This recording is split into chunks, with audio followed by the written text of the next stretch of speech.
तेचे केलिया स्मरण होय सकळ विद्यांचे अधिकरण तेची वंदू श्री चरण श्री गुरूंचे ते नमस्कारोनी आता परब्रह्मेचा बोध प्रत्यक्ष दावे तयाची टीका वाचिता ज्ञान देवे अति मूढते आणिले ब्रह्मभावा नमस्कार माझा तया ज्ञान देवा नमो ज्ञानेश्वरा नमो ज्ञानेश्वरा निवृत्ती उदारा सोपान देवा मुक्ताबाई नमो त्रिभुवन पावनी आद्यत्रय जननी देवाचे नमो सद्गुरु तुकया ज्ञानदीपा नमो सद्गुरु सच्चिदानंद रूपा नमो सद्गुरु भक्त कल्याण मूर्ती नमो सद्गुरु भास्करा पूर्ण कीर्ती सेवे लागी सेवक झालो तुमच्या लागलो निज चरणा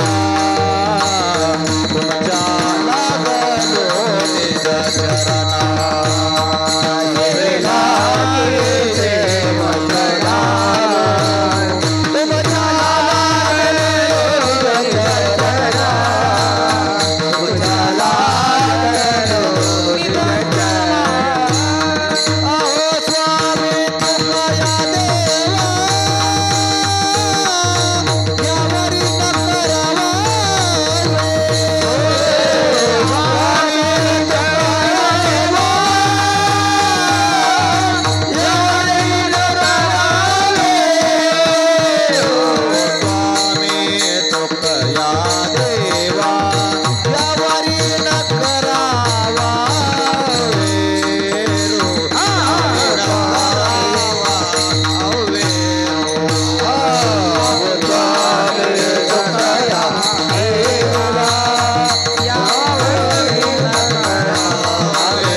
सेवक झालो तुमच्या लागलो निज चरणा अहो स्वामी तुकया देवा यावरी न करावा अवेर इतना तो करना स्वामी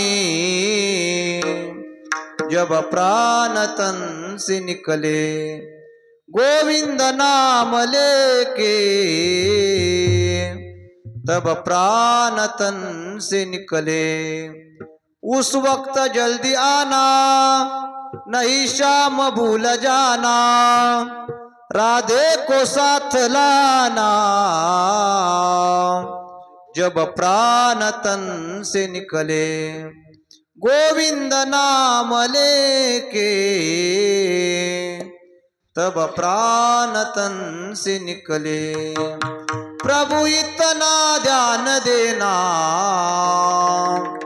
जब अंत समय आए दर्शन का दान देना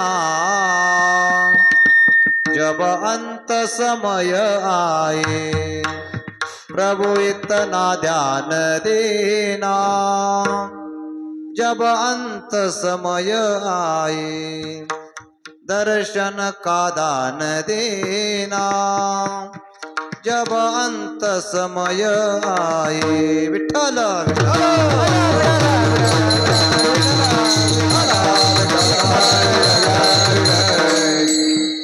पाप ताप दैन्य जाय उठा उठी झाली या भेटी हरिदासांची ऐसे बळनाये अनेकांची अंगी तपतीर्थ जगी दानव्रत प्रस्तुत प्राप्त प्रसंगी प्राप्त स्थळी कीर्तन रूपी सेवेकरता घेतलेला अभंग देऊचे सुप्रसिद्ध साधू जगद्गुरु तुकोबाराय यांचा उत्कृष्ट असा अभंग असून या अभंगांच्या माध्यमातून जगद्गुरु तुकोबाराय या अभंगातून संतांचा महिमा प्रतिपादन करतात विठ्ठल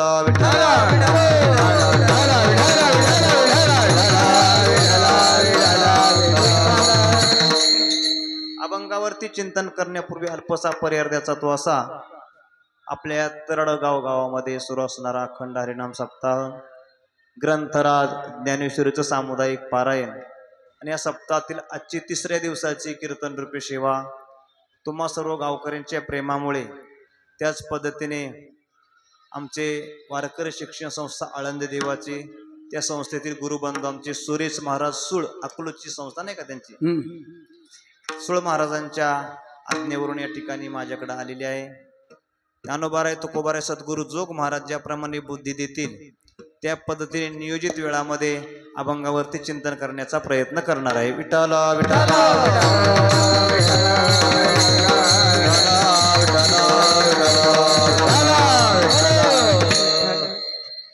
आल्यानंतर आनंद वाटला. अत्यंत गावकरी प्रेमळ आहेत. तुम्ही म्हणा की तुम्हाला कसं माहिती गावकरी प्रेमळ आहेत?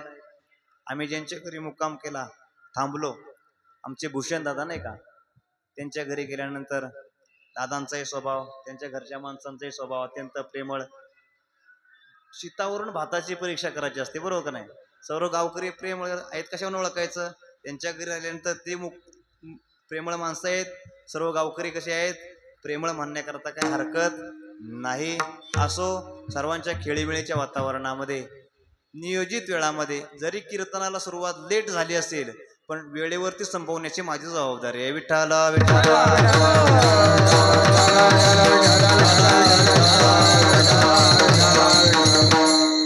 वाजले किती बाबा? आता 10:10 संपवायचं कितीला सांगा की? 9 ते 11 आहे. संपवायचं कितीला? आता 11ला, बरोबर ना? आपल्याकडे फक्त 50 मिनिटं राहिले. किती? 50 मिनिट बाकी राहिलेले आहेत. 50 मिनिटांमध्ये एकानेही डोळा उघडा ठेवायचा. ज्या ज्या वेळेस विठ्ठल विठ्ठल नामस्मरण होईल हाताने टाळी आणि मुखाने नामस्मरण. विठ्ठल विठ्ठल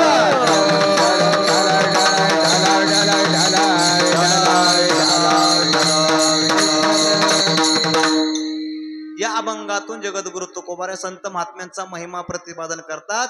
हरिदासांची, संतांची, वैष्णवांची जीवनामध्ये भेट झाल्यानंतर काही लाभ प्राप्त होतो त्याचं दिग्दर्शन या अभंगातून तुकोबाराय करत आहेत.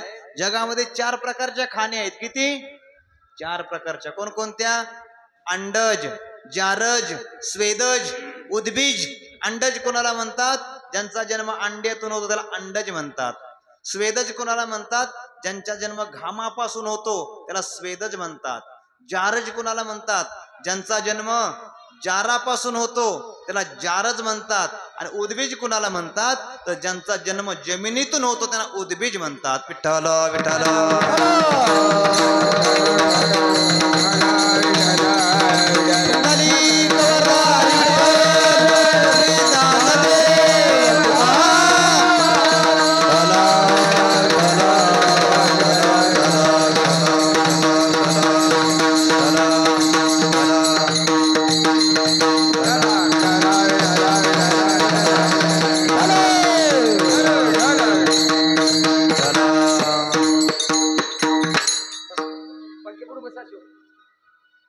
अजून काय बदल करायचा आहे कोणाला? नाही.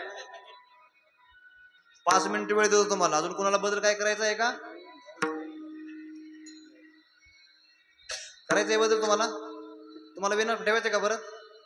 तुम्हाला विना ठेवायचंय का परत? नाही ना? हा.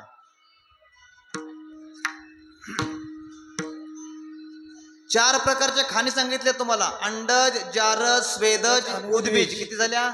4. या सृष्टी चक्रामध्ये जेवढे काय जीव म्हणून जन्माला आले, बाबा इकडे बघा, ते जीव या 4 खाणीतून जन्माला येतात. अजून 5वी खाण जन्माला आलेली नाही. त्या 4 खाणीतून जीव जन्माला येत असताना प्रत्येकाचा आहार वेगळा आहे. एक आहार प्रत्येक जण खात नाही, प्रत्येक जण एक आहार खात नाही. आहार म्हणजे जेवण. प्रत्येकाचा आहार वेगळा आहे. ज्ञानोबा एका ओळीतून त्यांचा प्रत्येकाचा आहार सांगतात. कोण कोण काय काय खात. एके पवनेची पिती, एके तृणास्तव जिती, एके अन्नाधारे राहती जळे एके. ज्ञानोबा म्हणतात एके पवनेची पिती. असे काय जीव सृष्टी चक्रामध्ये आहेत ते केवळ पवन म्हणजे वारा पिऊन जगतात. एके तृणास्तव जिती. असे काय सृष्टी चक्रामध्ये जीव आहेत ते तृण म्हणजे गवत खाऊन जगतात. असे काय सृष्टी चक्रामध्ये जीव आहेत ते पाणी पिऊन जगतात. आणि असे काय सृष्टी चक्रामध्ये जीव आहेत ते अन्न खाऊन जगतात. असे सृष्टीतल्या प्रत्येक प्राणी मात्राचा आहार ज्ञानोबारांनी एका ओळीमध्ये सांगून टाकलेला आहे. परंतु ऐका, ते आहार खाताना सुद्धा माणसाला काही प्रमाण संत महात्म्यांनी सांगितलेलं आहे. युक्त आहार विहार नेम इंद्रियांचे सार, नसावी बासर निद्रा बहुभाषण. ते अन्न खात असताना आपल्या पोटामध्ये जेवढी भूक आहे ती भूक निवारण होण्याकरता जेवढा लागणारा आहार आहे तेवढाच खावा माणसाने, त्याच्या प्रमाणाच्या बाहेर खात जाऊ नाही का. भूक ही माणसाला लागलेला एक रोग आहे. बाबा तुम्ही दवाखान्यामध्ये जाता का? दवाखान्यामध्ये जाताना मग एखाद्या वेळेस तुम्हाला डॉक्टरांनी औषध दिलं, औषध कुठपर्यंत खाता तुम्ही? रोग बरा होईपर्यंत औषध खाता, रोग बरा झाल्यानंतर परत औषध खात नाही. तसं आपल्याला भूक हा लागलेला रोग आहे. ती भूक निवारण झाली रे झाली की त्याच्या वर अन्न माणसाने सेवन करत जाऊ नाही. पण माणसाचं नेमकं असं इतकं चुकतंय, श्रीखंड आणि गुलाबजाम असले की करदोडाच तुटस्तोपर्यंत खाता येते. ज्ञानोबारायांनी ज्ञानेश्वरीमध्ये एक वजन कमी करायची ओवी सांगितली. कुणाकुणाला पाहिजे सांगा बरं, ऐक हात वर करा. वजन कुणाकुणाला कमी करायचंय? इकडं महिला मंडळ, इकडं पुरुषामध्ये वजन कुणाला कमी करायचंय? पाहिजे का औषध तुम्हाला? हा ऐका, फक्त एका आसनावरती बसायचं आणि अशी मान फिरवायची. सांगतो तसे नीट ध्यान द्यायचं. कशी बाबा फिरवाल मान? नीट नीट नीट. आपली जी मानाची शिर आहे का नाही तिला झटका बसला पाहिजे. कशी? हे बघा, फिरवा बर बाबा, तुम्ही फिरवा.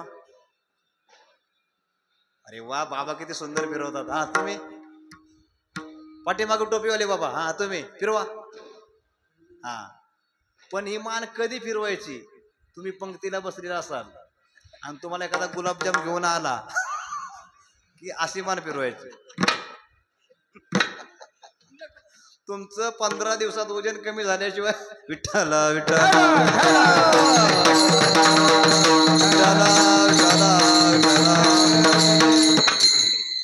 अहो, एक जण दवाखान्यामध्ये गेला. दवाखान्यामध्ये गेल्यानंतर डॉक्टरांना सांगितलं, डॉक्टर साहेब थोडं माझं पोट बिघडलेलं आहे. डॉक्टर म्हटले ठीक आहे, तुमच्याकरता औषध गोळ्या देतो, पण तुमचा आहार काय तो आम्हाला समजू द्या, म्हणजे त्या पद्धतीने आम्हाला ट्रीटमेंट करायला. तुम्ही काय काय खाता आणि किती किती खाता? ते म्हटले काहीच नाही हो, माझा नॉर्मल आहार आहे. नॉर्मल? मग काय खाता? म्हणले मी 50 भाकरी खातो. किती किती बाबा? 50. मग 50 भाकरी मग त्याला कालवण किती लागतं? म्हटलं 2 पातेली. आणि भात किती खाता? म्हणले 1 पातेलं. डॉक्टर म्हणले त्यामुळेच तुमचं पोट बिघडते. आता एक काम करा, 50 भाकरी खाताना मग 25 खायच्या. किती? 25. लगेच लिहून घेतलं 25 भाकरी. 2 पातेली कालवण, 1च पातेलं. लगेच घेतलं लिहून 1 पातेलं. 1 पातेलं भात खाताना मग 1 अर्ध करायचं. किती झालं ते? अर्ध. लिहून घेतलं. दवाखान्याच्या बाहेर चालला. 5 पावलं गेल्यानंतर पुन्हा आत आला. डॉक्टर साहेब तुम्ही जे आता औषध लिहून दिले ना ते जेवायच्या अगोदर घ्यायचं का नंतर? म्हणजे अगोदर 50 भाकरी आणि औषध म्हणून किती? जगल का वाचल हो? नाही नाही. संत महात्म्यांनी आहार सेवन करत असताना तो मापक आहार खावा. संत महात्म्यांनी प्रमाण देऊन ठेवलेले. युक्त आहार विहार नेम इंद्रियांशी सार, नसावी बासर निद्रा बहुभाषण. किंवा भगवद्गीतेमध्ये भगवान परमात्मा सांगतात, युक्त आहार विहारस्य युक्त चेष्टस्य कर्मसु युक्त स्वप्नावबोधस्य योगो भवती दुःख. हा ज्ञानोबा किती सुंदर या श्लोकावर ओव्या सांगतात. आहार तरी सेविजे परयुक्तीचे निमापे मविजे, क्रिया ज्यात आचरिजे तयाची स्थिती. ज्ञानोबा म्हणतात जेवण अवश्य करा पण ते मापक करा. विठ्ठल विठ्ठल.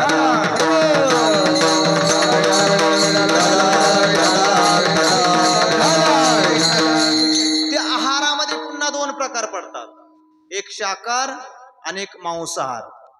शास्त्राने शाकाहार कुणाला सांगितलेला आहे आणि शास्त्राने मांसाहार कुणाला सांगितलेलं आहे? ऐका, मांसाहार त्या प्राण्याने करावा कुणी? ज्याचे जन्मतः डोळे बंद असतात, जी ओठाने पाणी पित नाही, जिभेने पाणी पितात, ज्याचे दात सुळे असतात, ज्यांना रात्रीचं दिसतं, ज्याला नखोटे आहेत, त्याने मांसाहार अवश्य करावा. मांसाहार केला तर त्यांना पाप लागत नाही.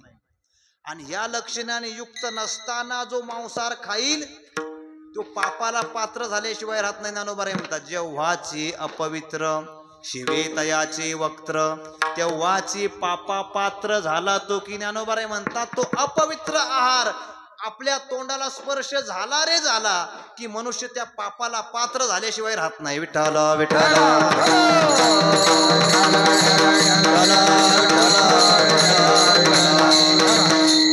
आपले जन्मता डोळे उघडे असतात, आपल्याला सुळे जात नाहीत, आपण जिभेने पाणी पित नाही, आपण ओठाने पाणी पितो, आपल्याला रात्रीचं दिसत नाही आणि आपल्याला नखोट्या नाहीत. आपल्याला शाकाहार सांगितलेले शास्त्रांनी आपल्याला नियोजित करून दिलेला शाकाहार आहे.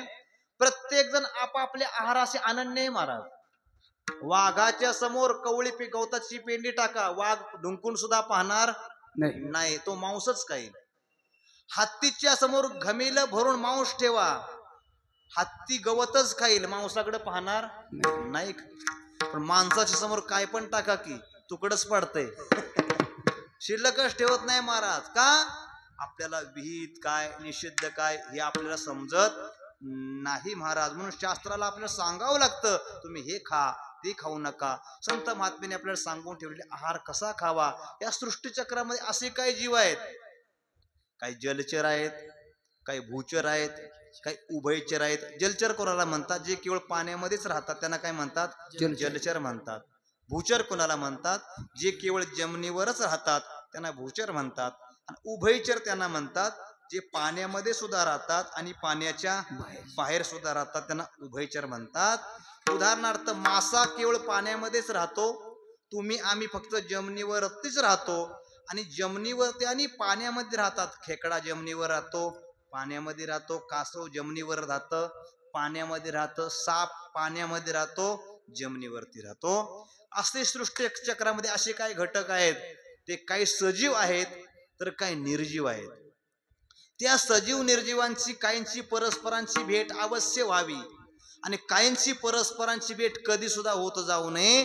काहींच्या परस्परांच्या भेटीमध्ये अत्यंत कल्याण आहे तर काहींच्या परस्परांच्या भेटीमध्ये अत्यंत वाटोळा आहे. विठ्ठल विठ्ठल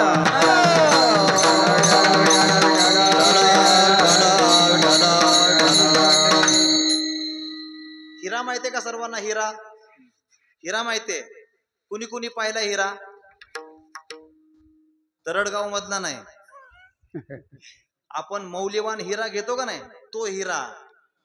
एखाद्या वेळेस तुम्हाला जर हिरा घेण्याची इच्छा झाली आणि तुम्ही हिऱ्याच्या दुकानामध्ये गेले, हिरा विकत घेतला, पण तो हिरा घेत असताना हिऱ्याची परीक्षा केल्याशिवाय हिरा तुम्ही घ्यायचा नाही. मग हिऱ्याची परीक्षा कशी करणार? तुम्ही हिरा घेतल्यानंतर एखाद्या ठिकाणी लोहार बसलेला असेल, त्या लोहाराच्या ऐरणीवरती जायचं, तो हिरा ऐरणीवरती ठेवायचा आणि त्या लोहाराचा घन घ्यायचा. हिरा ठेवीत ऐरणे, हिरा ठेवीत ऐरणे, हिरा ठेवीत ऐरणे,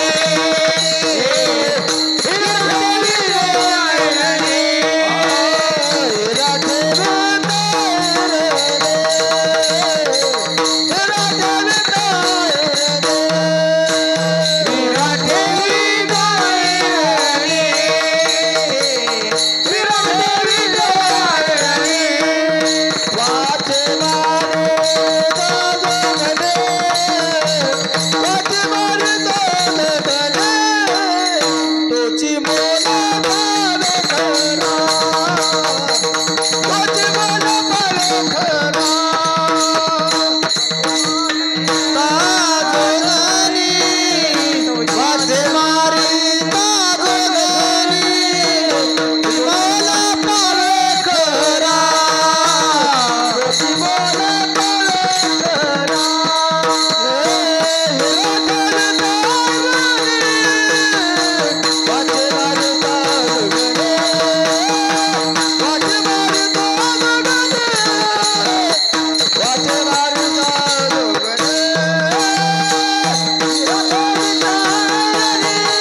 हिरा ठेविता ऐरणी, वाचे मारिता जो घनी, तोची मोल पावे खरा.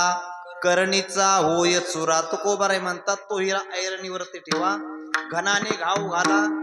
हिरा जर ऐरणीमध्ये घुसला तर समजा असली हिरा, आणि हिऱ्याचा जर तुकडे झाले, चुरा झाला, समजायचं नकली हिरा. मग एखाद्या तुमच्या नशिबाने भाग्याने जर तो असली हिरा प्राप्त झाला, ऐरणीमध्ये घुसणारा, तर तो हिरा हिरकणीच्या साह्याने बाहेर काढायचा आणि तो हिरा एका हातामध्ये घ्यायचा. बाबा कोणत्या हातामध्ये घेणार तुम्ही? हिरा कोणत्या हातामध्ये घेणार? कित्या? डाव्या हातामध्ये घेणार. आणि दुसरी एक तुम्हाला मौल्यवान वस्तू हातामध्ये घ्यायची. कोणती? ढेकून. तुमच्या घरात आहेत का? मला सांगायचं नाही, आमच्याकडनं आणली असते की. तुम्ही तुमच्या घराच्या कोपऱ्यामध्ये कुठंतरी एखादा ढेकून शोधायचा, आणि ढेकून तुम्ही उजव्या हातामध्ये घेणार आणि हिरा कोणत्या हातामध्ये घेणार? डाव्या हातामध्ये. आणि असं हातात घेत घेत त्यांच्याकडे बघत, ऐसे बोलत चालत अंगणामध्ये जायचं. अंगणामध्ये एका त्या ठिकाणी सुंदर अशा जागेवरती बसायचं, आणि तो ढेकून आहे का नाही, तो नखावरती घ्यायचा. कशावरती? नखावरती घ्यायचा. नखावर घेतल्यानंतर त्याला मारायचा. त्याच्या अंगातून काय निघेल? रक्त निघेल. मग त्या रक्त तुम्ही काय करणार?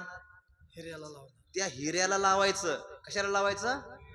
जो ऐरणीवरती ठेवून न फुटणारा हिरा, त्या हिऱ्याला त्या ढेकणाचं काय लावायचं? रक्त लावायचं. ढेकणाच्या संगे हिरा जो भंगला, ढेकणाच्या संगे हिरा जो भंगला, ढेकणाच्या संगे हिरा जो भंगला,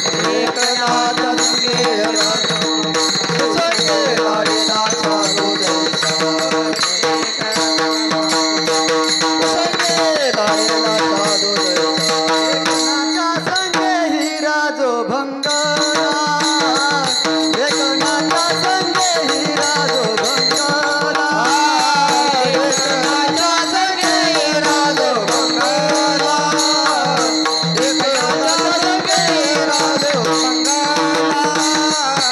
संगे लाडेलाचा रोजायचा, संगे लाडेलाचा रोजायचा,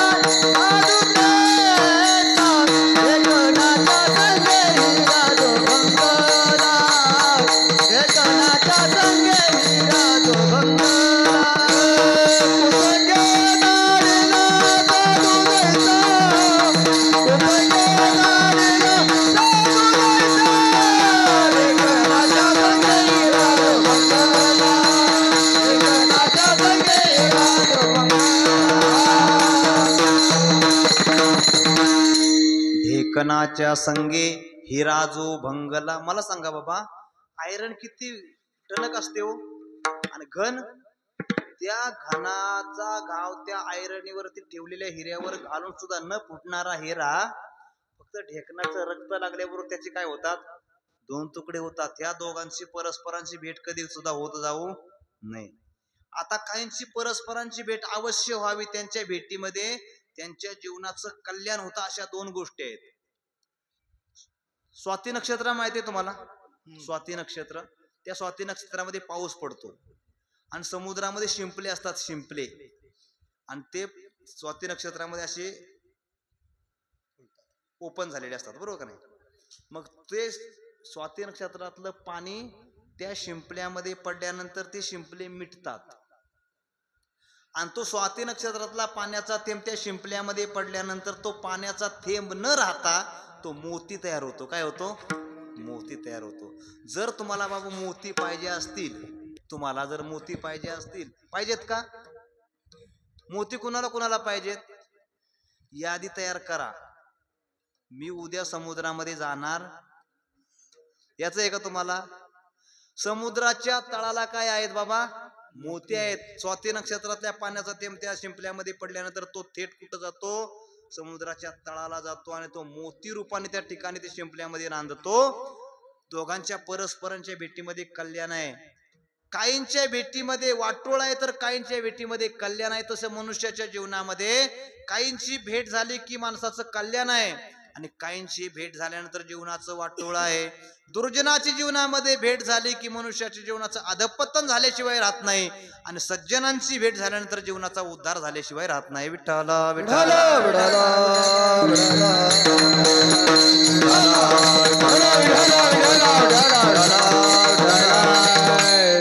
दुर्जनाची भेट 1 तास नाही, अर्धा मिनिट नाही, अर्धा सेकंद नाही. तुकोबाराय म्हणतात, तुका म्हणे क्षण नको तयाचे दर्शन, तयाचे दर्शन नको तयाचे दर्शन, तुका म्हणे क्षण नको तयाचे दर्शन, तयाचे दर्शन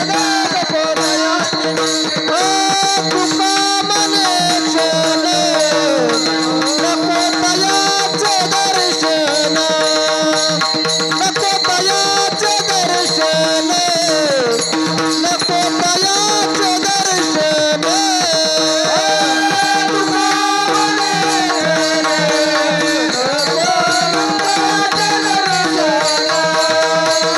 नको तयाचे दर्शन, नको तयाचे दर्शन, तुका म्हणे क्षण नको तयाचे दर्शन. त्या दुर्जनाचं 1 क्षणभर सुद्धा दर्शन नको, त्याचं दुर्जनाचं क्षणभर दर्शन.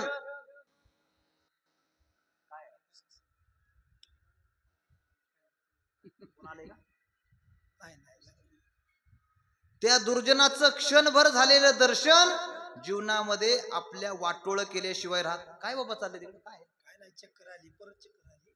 घरी न्या, घरी न्या, घरी न्या त्यांना, घरी न्या. विठ्ठल विठ्ठल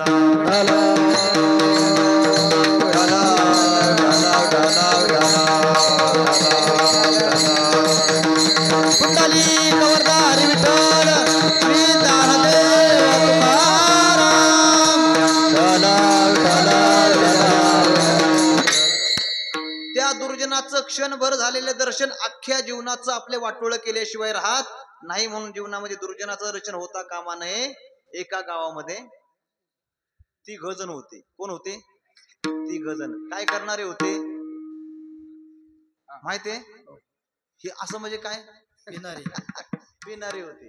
तर ते पिणारे कशी, ही टाईल कशी जन्माला आली सांगू का तुम्हाला? 3घांनी भगवान शंकराची उपासना केली. कुणी? 3घांनी. कुणी कुणी? पोपटाने, माकडाने आणि गाढवाने. कुणाची उपासना केली? भगवान शंकराची. आता 3घांनी उपासना केल्याबरोबर भगवान शंकर प्रसन्न झाले, आणि प्रसन्न झाल्यानंतर त्या 3घांना सांगितलं तुम्हाला काय पाहिजे ते मागून घ्या. त्यावेळेस पोपट म्हटला मी माझ्या बुद्धीने काय मागणार नाही, गाढव म्हटला मी माझ्या बुद्धीने मागणार नाही, आणि माकड म्हटला मी माझ्या बुद्धीने मागणार नाही. त्यावेळेस तो पोपट आणि माकड गाढवाला विनंती केली, अरे बा तुझ्यापेक्षा आम्ही अल्पबुद्धीचे आहोत, तू कसा आहेस? बुद्धिवान आहेस, तू माग काहीतरी. मग गाढवाने मागायला सुरुवात केली. त्या गाढवाने भगवान शंकरांना सांगितलं आम्ही 3घांनी मिळून उपासना केलेली आहे, आम्ही वेगवेगळं आम्हाला काय देता कामा नये. जर तुम्हाला द्यायचंच असेल तर आम्ही 3 जण सुद्धा एकाच शरीरामध्ये आलो पाहिजे, असं आम्हाला काहीतरी द्या. आता भगवंताला सुद्धा प्रश्न पडला की एका शरीरामध्ये एकच आत्मा राहू शकतो, 3 आत्मे एका शरीरामध्ये राहत नाहीत. मग आता या 3घांना एका शरीरामध्ये आणायचं कसं? मग भगवंताने डोकं चालवलं. भगवंत म्हणले एक दारुड्या ही मॉडेल निर्माण करू. मग दारू पिल्यानंतर अगोदर हे पोपटासारखं बोलतं, नंतर माकडासारखं एवढे हाणतं, आणि जास्त झाल्यानंतर गाढवासारखं जोडतं. असे 3 जण एका गावामध्ये होते. आणि त्या लोकांनी विचार केला आपलं मंदिर खूप गावाच्या लांब आहे, बाहेर आहे, म्हाताऱ्या माणसांना त्या मंदिराकडे जाता येत नाही, मग आपण ते मंदिर ढकलत ढकलत गावात आणायचं. दुपारी 12 वाजता मंदिराजवळ पोहोचले. 12 वाजता मंदिरावर पोहोचले, ढकलण्याकरता सुरुवात केली. मंदिर हलल का बाबा? जेवढी मंदिराची उंची तेवढा पाया खोदलेला, यांच्या बाप्पाच्यानं मंदिर हलणार आहे का? पण तू ढकलण्याकरता सुरुवात केली. रात्रीच्या 12 वाजले, मंदिर थोडं सुद्धा पुढं सरकलं नाही, पण ढकलण्याचं काम काय कमी केलं नाही.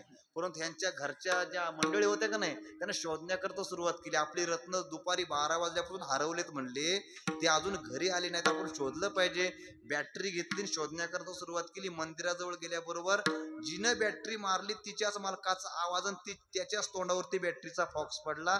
तिने बॅटरी तशीच खाली ठेवली, पायातला बूट काढला, त्याच्या पाठीमागून गेली आणि त्याच्या पाठीत 4-5 बुट मारले. ते म्हणते मित्रांनो, अरे ढकला, आताच इटा पडायला लागल्यात. आता मला सांगा, विटा पडते तो पाठीत बुट पडते तो हा. आशांची जीवनामध्ये भेट झाल्यानंतर त्यांचं काय बिघडत नाही, आपलं जीवनाचं वाटोळ झाल्याशिवाय राहत नाही. विठ्ठल विठ्ठल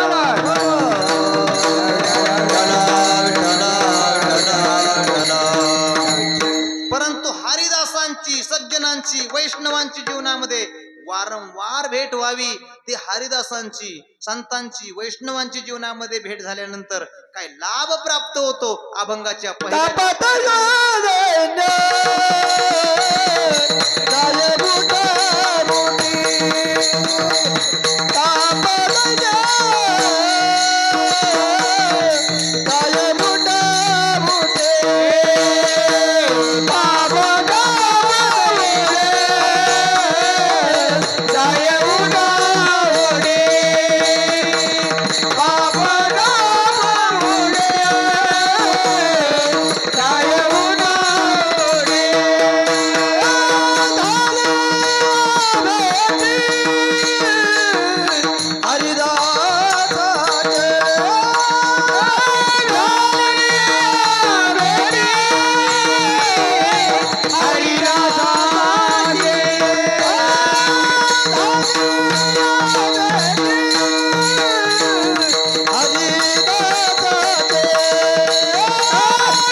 हरिदासांची, त्या वैष्णवांची, सज्जनांची जीवनामध्ये भेट झाल्यानंतर तुकोबारामध्ये काय लाभ प्राप्त होतो.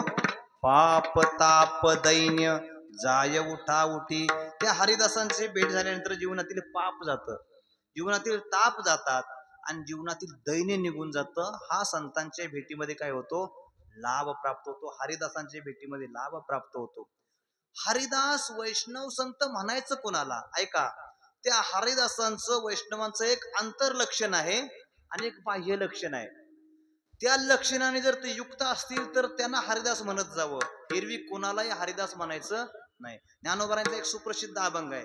त्या हरिदासांचं बाह्य लक्षण सांगताना ज्ञानोबाराय म्हणतात, तुळशी माळा शोभती कंठी, गोपी चंदनाची उटी, सहस्त्र विघ्ने सहस्त्र कोटी, 12 वाटा पळता ती. ज्याच्या गळ्यामध्ये पवित्र तुळशीची माळ आहे, ज्याच्या कपाळाला गोपीचंदनाचा टिळा आहे, हे वैष्णवांचं बाह्य लक्षण झालं. एवढ्या बाह्य लक्षणावरती हरिदास म्हणून चालत नाही, त्याला अंतर्लक्षणाची जोड लागते. मग अंतर्लक्षण काय हरिदासांचं? ऐका, सतत कृष्ण मूर्ती सावळी, खेळे हृदय कमळी, शांती क्षमा तया जवळी, जीवे भावे अनुसरल्या. ज्याच्या अंतःकरणामध्ये भगवान श्रीकृष्णाची सावळी मूर्ती रात्रंदिवस खेळते, हे त्याला वैष्णवांचं अंतर्लक्षण म्हणतात. विठ्ठल विठ्ठल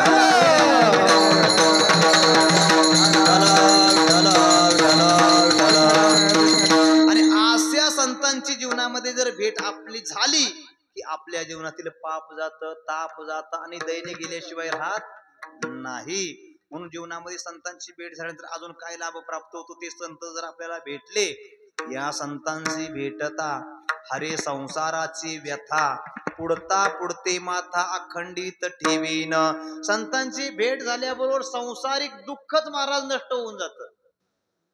प्रत्येकाला जर त्रास कसला असेल तर संसाराचा त्रास आहे महाराज. संसार किती प्रकारचा आहे? संसार 5 प्रकारचा आहे. किती प्रकारचा आहे? 5 प्रकारचा आहे. का सकाळी उठल्यापासून रात्री झोपेपर्यंत करतो तो संसाराचा आहे. 1 नंबरचा संसार. दुसरा नंबरचा आहे का ही आपल्याला शरीर प्राप्त झालेलं आहे ना, याला सुद्धा संत महात्मे संसार म्हणतात. 2 नंबरचा संसार. 3 नंबरचा संसार आहे का हे शरीर प्राप्त झाल्यानंतर या शरीरामध्ये असणारा अज्ञान त्याला संत महात्मे संसार म्हणतात. 3ऱ्या प्रकारचा संसार. 4था संसार आहे का ह्या शरीराच्या पाठीमागे लागलेले जन्म मरण त्याला काय म्हणतात?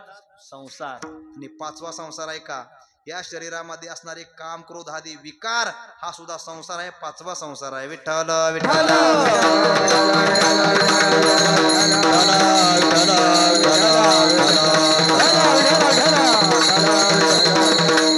त्या संसाराने अजूनपर्यंत कुणाला सुद्धा सुख दिलं नाही. एखाद्याला जर विचारलं कसं चाललंय, बरं चाललंय, फक्त बरं चाललंय, काय जळतंय ते त्याचं त्यालाच माहिती असतं. सुखी मात्र कोणी सुद्धा जो देखे सो दुखिया बाबा सुखिया कोई नाही रे. सुखी कोणीच नाही, सर्व दुःखी आहेत. पण वरून दाखवण्याकरता कवर कशाचा मांडलेला आहे? सुखाचा कवर आहे. फक्त आतून सर्व काय भरलेलं आहे महाराज? दुःख भरलेलं आहे. शरीर जसं आपण लहानपणी होतो आता आहे का तसे? बाबा तुमचा लहानपणीचा फोटो आहे का? लहानपणीचा फोटो आहे का? नाही. तुम्हाला माहिती हो म्हणलं की काहीतरी बोलणारच आहे. बाबा तुमच्याकडे लहानपणीचा फोटो नक्की आहे का नाही? आहे बघा त्यांच्याकडे. मी बरोबर चेहऱ्यावरून ओळखलं त्यांच्या. आहे का नाही तुमच्याकडे फोटो? हा. मग तो लहानपणीचा फोटो तुम्ही कोणत्या हातात घेणार? कुठल्या हातात घेणार? कुठल्या हातात घेणार तुम्ही लहानपणीचा फोटो? बाबा तुमच्याकडे आहे का? तुमच्याकडे बाबा लहानपणीचा फोटो आहे का? ह्या बाबांना विचारतो ना ऐकायचं येत नाही. तुमच्याकडे आहे? तुमच्याकडे आहे पण तुम्हाला विचारून फायदा नाही हो. त्याच बाबांना विचारायला पाहिजे.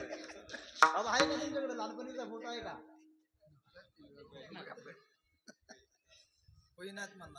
बाबा तुमच्याकडे आहे का? घरीच म्हणतोय आहे का? तो तुम्ही कोणत्या हातामध्ये घेणार फोटो? तो डाव्या हातामध्ये. आणि सध्याच्या काळाचा फोटो तुम्ही कुठेतरी स्टुडिओ मध्ये जायचा आणि सध्याचा फोटो काढायचा, तो कोणत्या हातामध्ये घेणार? उजव्या हातामध्ये. असं बघायचा फोटो. तुम्ही कधीच आतापर्यंत गाणं म्हणलं नसेल तरी तुम्हाला एक गाणं आठवल्याशिवाय राहणार नाही. काय होतास तू आणि काय लहानपणी कसे होतो आणि आता आपण कसे झालो. हा संसार कायम हा संपत जाणार आहे महाराज. हा केव्हा सुद्धा माणसाला सुख देत नाही आणि इथून पुढे कोणाला तो सुख सुद्धा देणार नाही. मग संसारामध्ये सुख नाही का? संसारामध्ये सुख आहे. पण किती सुख आहे? सुख पाहता जवा पाडे दुःख पर्वता एवढे. जव माहितीये का बाबा? जव केवढा असतो? किती लहान असतो. ते संसारातील सुख त्या जवा एवढं लहान आहे आणि दुःख केवढं आहे? पर्वतासारखं त्या संसारामध्ये काय आहे? दुःख आहे. एवढं जरी दुःख त्या संसारामध्ये असेल पण ते जवा एवढं सुख झालं ना की ते पर्वत एवढं दुःख मनुष्य विसरल्याशिवाय राहत नाही. एक मनुष्य होता, रस्त्याने चालला होता. रस्त्याने चाललेला असताना त्याच्या पाठीमागं वाघ लागला. वाघ पाठीमागा लागलाय. तो पुढं पळतोय. वाघाच्या जबड्यातून बाजूला होण्याकरता पळत पळत गेलाय का विहिरीच्या काठावरती विस्तीर्ण असं झाड होतं. झाडावरती चढला. खाली कोण आहे बाबा? वाघ आहे. वरती गेला. वरती गेल्यानंतर त्या फांदीला नाग होता. काय कोण होता? खाली कोण आहे? वरच्या फांदीला गेला. काय आहे? आता म्हणला नागाकडे जाण्यापेक्षा वर गेलो तरी नाग खाणार आणि खाली कोण खाणार? वाघ. आता म्हणला आडव्या फांदीला जाऊ म्हणजे तिथं काय नाग येणार. आडव्या फांदीला गेला. तिथं होतं आगेमोळ. काय होतं? आगेमोळ. आता ती फांद हल्ल्याबरोबर त्या फांदीच्या सर्व माशा काय झाल्या? उठल्या. त्याच्या प्रत्येकाच्या अंगाचा जाचका काढू लागल्या, चावू लागल्या. इतकं दुःख होतंय, वेदना होत आहेत. आणि अशा वेळेस त्याचा हात त्या मधाच्या पोळ्याला लागला. त्या मधाच्या पोळ्यातून त्याच्या डोक्यावरती मधाचे थेंब पडू लागले. डोक्यावरून नाकावरती पडू लागले आणि नाकावरून मधाचा एक थेंब त्याच्या जिभेवरती पडायला लागला. जिभेवरती एक थेंब मधाचा पडला की तो काय म्हणायचा, हा हा हा, किती गोड लागतंय हो. मला सांगा, मध गोड लागत नव्हती का? लागत होती, पण त्या मधाच्या एका थेंबाच्या सापेक्ष दुःख किती आहे. खाली वाघ आहे, वरती नाग आहे, प्रत्येक शरीराच्या प्रत्येक अवयवावरती माशी बसून चावा घेते. एवढ्या दुःखामध्ये एक मधाचा थेंब तोंडात पडतोय तर म्हणतोय सुख झालेलं आहे. तसं आपली व्यवहारात अवस्था झालेली आहे. दारुण दुःख आपल्याला दिवसेंदिवस भोगावं लागतं. दुःखे सांगू किती, सांगो किती संसाराची स्थिती, सकळ संसाराची स्थिती. साये पाषाण पुटते, वय कापचिते भरलासे. पाषाण फुटती भय कापचित्ते भरलासे. कसा हे पाषाण फुटती भय कापचित्ते भरलासे. दुःखे सांगू किती, सकळ संसाराची स्थिती, साये पाषाण पुटते, वय कापचिते भरला. अनेक दुःखे सांगू किती, सकळ संसाराची स्थिती. कसा हे पाषाण फुटती भय कापचित्ते भरलासे. अनेक दुःखे सांगू किती, सकळ संसाराची स्थिती. नसा हे पाषाण फुटती भयकापचित्ती भरला स्थिती. संसाराचं दुःख एखाद्या दगडाजवळ सांगितलं दगड फुटेल एवढं दुःख कशामध्ये आहे, संसारामध्ये आहे. पण एवढं जरी दारुण दुःख असेल, संतांची भेट झाली ना, हरे संसाराची व्यथा पुढता पुढते माथा अखंडित ठेवीन. जीवनामध्ये जर शरण जायचंच असेल तर जीवाने जडाला शरण जात जाऊ नये, जीवाने जीवाला शरण जात जाऊ नये. जीवाला जर शरण जायचं असेल तर एक तर देवाला शरण जावं किंवा देवाला मान्य असणाऱ्या संतांना शरण जावं. विठ्ठल विठ्ठल.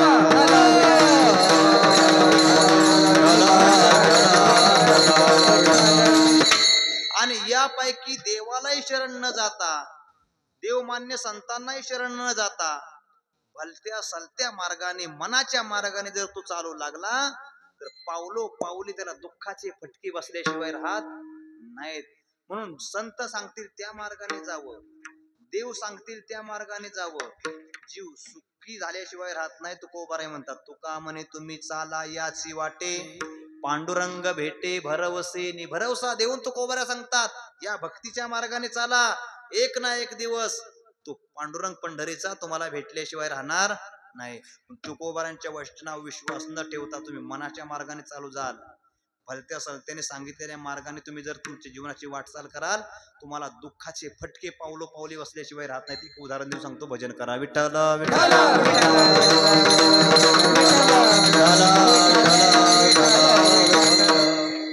एक जावई बापू सासूरवाडीला निघाले. आता सासूरवाडीला निघाल्यानंतर ते सुरुवातीच लग्न झालं होतं, नवीनच चालले होते.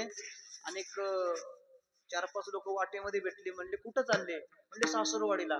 सासूरवाडीला जाताना तुम्ही अगोदर कधी गेले होते का? नाही म्हणली, सुरुवातीला चाललोय. अरे सुरुवातीला कसं जायचं सासूरवाडीला तुला माहित आहे का? म्हणलं नाही. लवून लवून जायचं.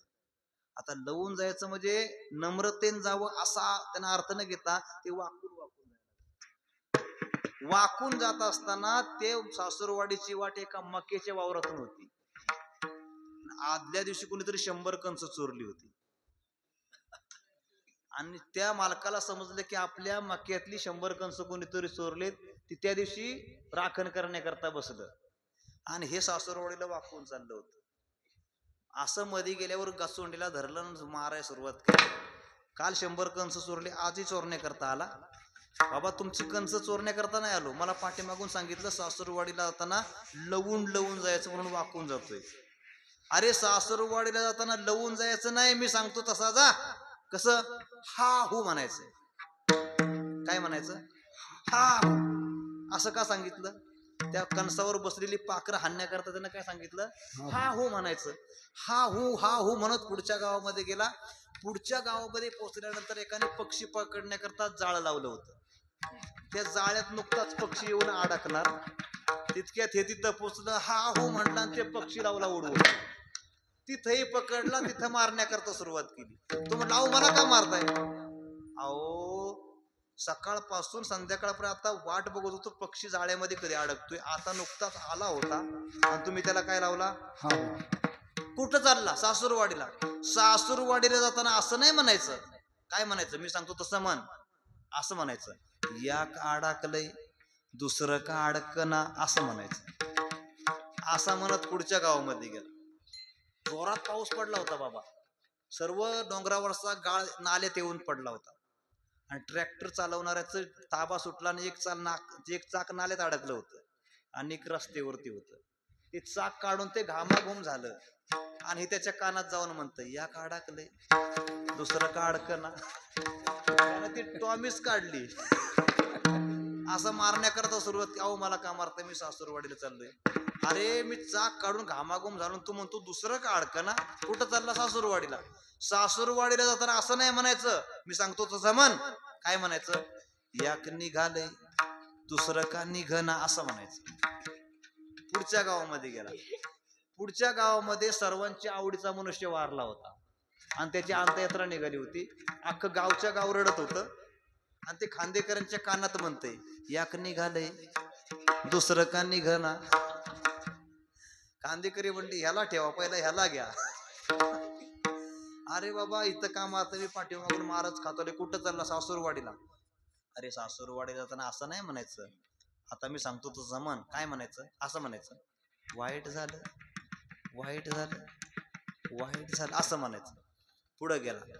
पुढच्या गावामध्ये एकाने 5 किलो पेढ्याचं बॉक्स घेतलं होतं आणि पेढे वाटत होतं. रामभाऊ पेढे घ्या, श्यामभाऊ पेढे घ्या. त्याच्या हातात पेढा ठेवला आणि म्हटले, कसला पेढा? म्हटला 50 वर्षानंतर पोरगा झालाय. म्हटला वाईट झालं, वाईट झालं. तिथंही महाराजने करता सुरुवात केली. महाराज अहो महाराज मी सासूरवाडी पण जाईपर्यंत जगेन का? का मारच खात आलोय. आता सासूरवाडीला जाताना असं नाही म्हणायचं, मी सांगतो तसं म्हण. नाचायचं जोरात आणि म्हणायचं चांगलं झालं, चांगलं झालं, चांगलं झालं, असं नाचत नाचत सासूरवाडीला जायचं. पुढच्या गावामध्ये मजुरीने लोक करून डोंगरातून वैरण काढून एक मोठी गंज निर्माण केली होती. गंजच म्हणतात ना इकडं? बरे आपलं तुमचं आमचं चांगलं आहे, आपलं सारखंच आहे. आमच्याकडे जिवंत माणसं जाळतात, तिकडे कसं आहे? तिकडं आमच्याकडे मेलेल्या माणसाला जिवंत माणसं जाळतात, असंच इकडे ना? मेलेल्या माणसाला. मग चांगलं झालं, चांगलं झालं असं उड्या मारत जायचं. मग त्या ठिकाणी गेला. पुढं गेल्यानंतर एकाने डोंगरातून गवत असं कापून आणलं होतं. मोठीच्या मोठी गंज रचली होती आणि बिडी फुकणाऱ्यानं बिडी पेटवली आणि काडी कुठे टाकली?